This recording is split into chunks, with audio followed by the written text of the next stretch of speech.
Hi అండి. Hello అందరికీ. ఎలా ఉన్నారు? బాగున్నారా? నేనైతే చాలా బాగున్నాను. Welcome to messy mom diaries. మీరు కనుక నా వీడియోని ఫస్ట్ టైం చూస్తున్నట్లయితే వీడియోని చివరి దాకా చూడండి. నచ్చితే కనుక లైక్ చేయండి. అలానే సబ్స్క్రైబ్ చేసుకొని సపోర్ట్ చేయండి. ఈరోజు నేను వరలక్ష్మి వ్రతం రోజున ప్రసాదాలు ఎలా చేసుకున్నాను, అలానే పూజ ఎలా చేశానో మీకు చూపిద్దామని వచ్చాను.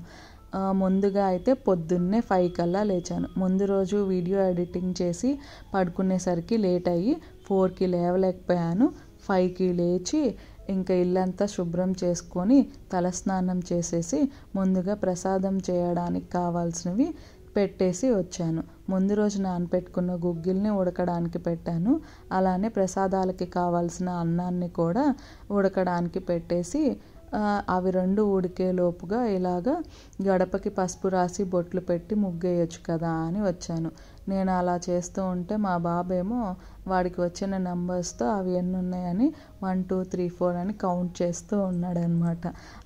ఆ ఫ్లోర్ పైన ముగ్గు మనం తడిపి చాక్ పీస్తో వేస్తుంటే ఎండేంత వరకు కూడా ఏం వేసామో సరిగ్గా అర్థం కావట్లేదు. అందుకని చాలా స్లోగా వేశాను. కానీ మంచిగానే వచ్చింది. చాలా అందంగా వచ్చింది. నచ్చింది నాకు. ఇలా నేను ముగ్గు వేస్తుంటే మా బాబు కూడా చాక్ పీస్ ఎక్కడుందో వెతకడానికి వెళ్ళాడు. తను కూడా ఏదో ఒకటి రాయొచ్చు అని చెప్పి, కానీ తనకేమో చాక్ పీస్ దొరకలేదు అనుకుంటా. వెట్ వైప్ తీసుకొని వచ్చాడు. మేము ఇలాగా ముగ్గుకి పక్కన ఇలా వేస్తాము.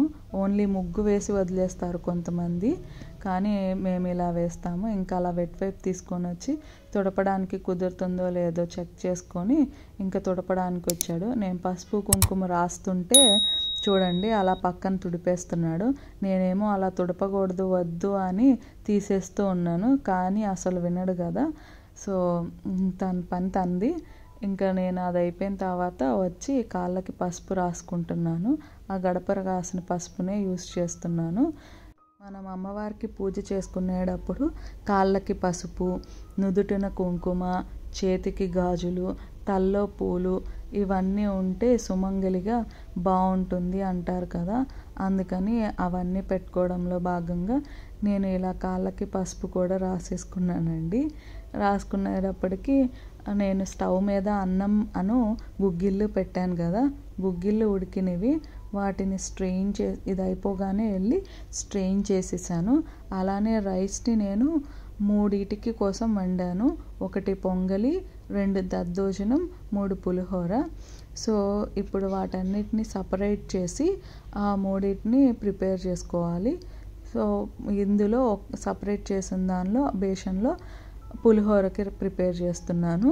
పసుపు ఉప్పు వేసి కలిపేసి అందులోనే నిమ్మకాయ పులిహోర చేస్తున్నాను. సో ముందు రోజు తీసి పెట్టుకున్న నిమ్మరసాన్ని కూడా వేసి కలిపేస్తున్నాను. నేను ప్రసాదం కోసం, నేను రెడీ అవ్వడం కోసం, పూజ కోసం 3 ప్రిపరేషన్స్ ముందు రోజే చేసి పెట్టానండి. అవి అన్నీ ఎలా చేసి పెట్టాను అనేది ఒక వీడియో రికార్డ్ చేసి పోస్ట్ చేశాను. ఎవరికైనా యూస్ అవుతుంది అని అనుకుంటే కనుక లింక్ని నేను డిస్క్రిప్షన్లో ఇస్తాను. ఒకసారి చెక్ చేసి చూడండి. మీరు కూడా ఎంతో కొంత హెల్ప్ అవుతుంది. ఇలా ఇది కలిపేసిన తర్వాత ఇంకొక బౌల్లో ఇంకొక రైస్ తీసుకొని అదే పార్ట్స్గా చేసుకున్న రైస్ తీసుకొని అందులో పెరుగు ఉప్పు కలిపి దద్దోజనం కోసం పక్కన పెట్టాను. థర్డ్ భాగం వచ్చేసి పొంగల్ కోసం తీసుకున్నాను. జనరల్గా అందరూ పాలు పొంగిన తర్వాత బియ్యం వేస్ట్ చేస్తారు కదా. నేను టైం కొంచెం సేవ్ చేసుకోవడం కోసం ఆ ఉడికిన రైస్ని వేస్తే ఇంకా త్వరగా ఉడుకుతుంది కదా అని చెప్పి ఆ రైస్ని పొంగల్ కోసం పక్కన పెట్టాను. ఇక్కడ ఆ 3 కలిపేసుకున్న తర్వాత నేను ఉడికించి పెట్టుకున్నాను కదా గుగ్గిళ్ళు, అవి స్ట్రెయిన్ చేసేసి పక్కన పెట్టాను అన్నాను కదా. అదే కుక్కర్లో తాలింపు పెట్టి గుగ్గిళ్ళు చేసేస్తున్నాను. తాలింపు వేసి అందులో పచ్చి కొబ్బరి తురుము వేసి అలా స్ట్రెయిన్ చేసి పెట్టుకున్న ఉడికిన గుగ్గిళ్ళను వేసేసి కలిపేసి ఉప్పు కారం వేసేస్తే నా గుగ్గిళ్ళు అయిపోతాయి. అమ్మవారికి గుగ్గిళ్ళ ప్రసాదం అంటే చాలా ఇష్టం అంటారు కదా. అందుకని నేను నా ప్రసాదాల్లో ఇది కూడా ఇంక్లూడ్ చేసుకున్నాను. ఇప్పటికి నా గుగ్గిళ్ళ ప్రసాదం అయిపోయింది. పక్కనే పాలు పొంగించేసి అన్నం వేసేసి పొంగలి కూడా చేసేస్తున్నాను. అది అయిపోయిన తర్వాత రైస్, ఇది నేను నాన్ స్టిక్ దానిలో చేయడం వల్ల యూస్ఫుల్ ఏంటంటే రైస్ అన్నం అడుగున అంటుకోదు కదా, సో దానిలోనే మనం తాలింపు పెట్టడానికి కూడా యూస్ చేసుకోవచ్చు. బౌల్స్ని కూడా సేవ్ చేసినట్లుగా కూడా ఉంటుంది, మనకి తోమడానికి ఎక్కువ అంట్లు రాకుండా. సో అన్నం తీసేసిన తర్వాత అందులోనే నేను పులిహోరకి తాలింపు పెట్టేసి దద్దోజనంకి కూడా తాలింపు పెట్టేశాను. అప్పుడు ఇందులోనే తాలింపులు అయిపోతాయి. ఒకటే బౌల్లో అన్నం, తాలింపు, ఇందులోనే స్వీట్ కూడా చేసేసేయచ్చు. అక్కడ అన్నం ఉడికిపోయింది పాలల్లో. సో బెల్లం వేసి కలుపుతున్నాను. నేను నల్ల బెల్లమే వాడతానండి. సో తెల్ల బెల్లంలో అయితే షుగర్ వేస్తున్నారు అని అంటున్నారు కదా, అందుకని. సో ఒకసారి మిక్స్ చేస్తే మనకి తెలుస్తుంది కదా స్వీట్ సరిపోతుందా లేదా అని. అది సరిపోదు అనిపించి మళ్ళీ ఒకసారి వేసి అది మిక్స్ చేసేసాను. ఇటు సైడ్ ఏమో ఇవి వేగుతున్నాయి దద్దోజనం కోసం.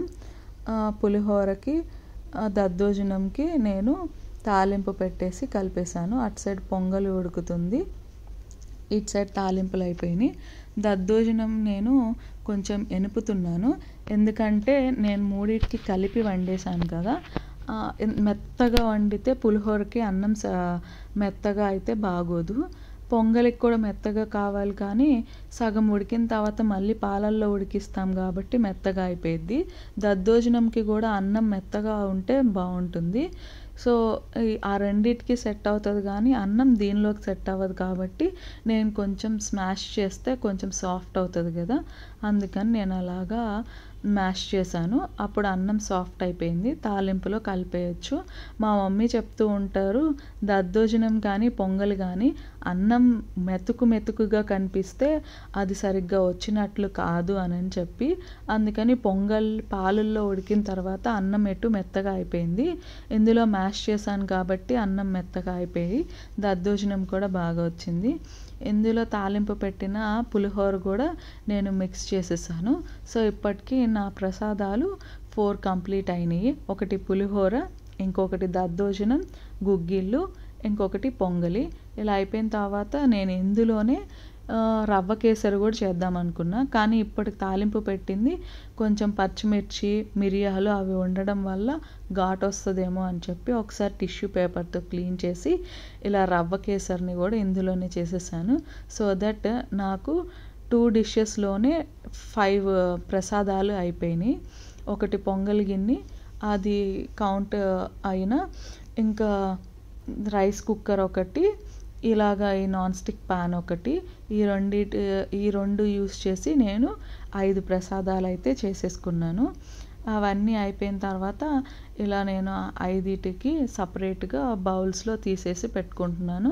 ప్రసాదం నివేదన చేసేటప్పుడు పెట్టుకోవచ్చు అని చెప్పి పక్కకు తీసి మూత పెట్టేసి రెడీ అయ్యి వచ్చాక ఒకేసారి తీసుకెళ్ళచ్చు కదా అని చెప్పి అలా పక్కకు పెట్టేసి నేను రెడీ అవ్వడానికి వెళ్ళిపోయాను.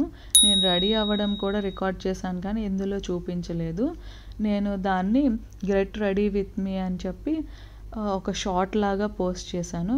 ఎలా రెడీ అయ్యాను అనేది ఒకసారి ఆ షార్ట్ చెక్ చేయండి. ఇది అయిపోయేలోపు మా వారు ఫ్లవర్స్, తోరణం కట్టడానికి మామిడాకులు, అరటికాయ మండలు అవి తీసుకురావడానికి వెళ్ళారు. అవి తీసుకొచ్చేలోపు నేను కూడా రెడీ అయిపోయి వచ్చేసాను. నేను రెడీ అయిపోయిన తర్వాత ఇందాక ముగ్గు వేసిన దానిలో పూలు వేయలేదు కదా, పూలు తీసుకురాలేదని వేయలేదు. సో రెడీ అయ్యి ఇంకా మా వారు తోరణం కట్టేసిన తర్వాత ఆ ముగ్గులో నేను కూడా ఫ్లవర్స్ పెట్టేశాను. కారిడార్లో గాలి ఎక్కువ వస్తుందండి, సో పూలు పెట్టినా అవి గాలికి ఎగిరిపోతాయని నేనేం చేశానంటే ఒక పువ్వు పెట్టి దాని చుట్టూతా కొంచెం ఫ్లవర్ రేకులు వేసేసి అలా ముగ్గుని డెకరేట్ చేసేసాను. డెకరేట్ చేసేసిన తర్వాత ఇంకా పూజ దగ్గరికి వచ్చేసాను. ప్రసాదం రెడీ అంతా అయిపోయింది కాబట్టి ఇంకా పూజ చేసుకోవడం స్టార్ట్ చేయొచ్చు అని వచ్చాను. ముందు రోజు తుడిచిపెట్టుకున్న పటాలకి ఇంకా నేను గంధం, కుంకుమ అవన్నీ పెట్టేసేసి పూజ అయితే స్టార్ట్ చేసుకుంటున్నాను.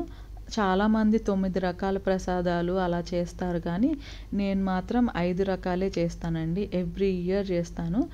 నేను ఒకటైతే మంచిగా చెప్పుకుంటాను ఏంటంటే, నేను మ్యారేజ్ అయిన దగ్గర నుంచి కూడా ఒక్క ఇయర్ కూడా నేను మిస్ అవ్వకుండా వరలక్ష్మి వ్రతాన్ని అయితే చేసుకోవడం నాకు కుదురుతుంది. ఫస్ట్ ఇయర్ అయితే ప్రెగ్నెంట్గా ఉన్నాను. ఆ ఇయర్ కుదరకపోయినా సరే మా అత్తయ్య గారు చేసుకుంటూ ఉంటే పక్కన నన్ను కూర్చోపెట్టుకొని చేసి ఆ ఇయర్ కూడా సెలబ్రేట్ చేసుకున్నాను. ఎవ్రీ ఇయర్ పౌర్ణమి ముందు శుక్రవారం రోజే చేసుకోవడం అయితే కుదురుతుంది. సో మంచిగా చేసుకుంటాను. మా పెళ్ళికి ముందైతే మా మమ్మీ బొమ్మ చేసి కూడా చేసేవాళ్ళు. అలా చేయడం కూడా నచ్చుతుంది నాకు. కానీ కలశం బొమ్మను పెట్టుకున్నా కూడా అమ్మవారి బొమ్మని బాబు ఉన్నాడు కదా, కదిలించేస్తే మనకు ఒక సెంటిమెంట్ ఉంటుంది.